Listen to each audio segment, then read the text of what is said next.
បាទសួស្តីបងប្អូនទាំងអស់គ្នាហ្នឹងនេះគឺជាកង្កែបដែលយើងជ្រើសរើសយកទុកធ្វើជាមេពូជឆ្នាំក្រោយបងប្អូនណាថ្ងៃនេះថ្ងៃត្រូវជាថ្ងៃទី8ខែ6 2026បងប្អូនចានេះយើងអានេះវារយៈពេល3ខែបងប្អូនតាំងពីញាស់មកណាអញ្ចឹងយើងទុកឲ្យបានរយៈពេលមួយឆ្នាំក្រោយយើងអាចយើងប្រកាត់បានអាចនឹងមានពងហើយបងប្អូនយើងទុកមេពូជ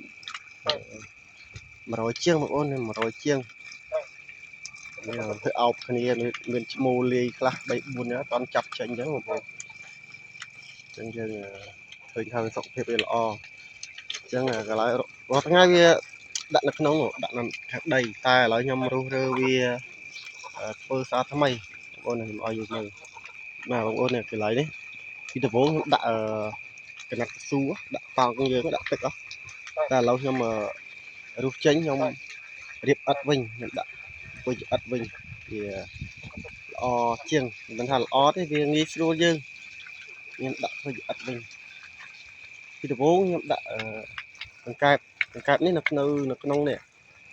នៅដីនេះហើយដាក់ទឹកតង់អញ្ចឹងណាឥឡូវខ្ញុំរៀបធ្វើជាអិតវិញអញ្ចឹងណាបងប្អូនណាបងប្អូនបើស្រឡាញ់ខាងអ្នកចិញ្ចឹមកង្កែបចង់ចិញ្ចឹមត្រូវការកូនត្រូវការយកទៅចិញ្ចឹមអាចចាក់ចុងខ្ញុំបាន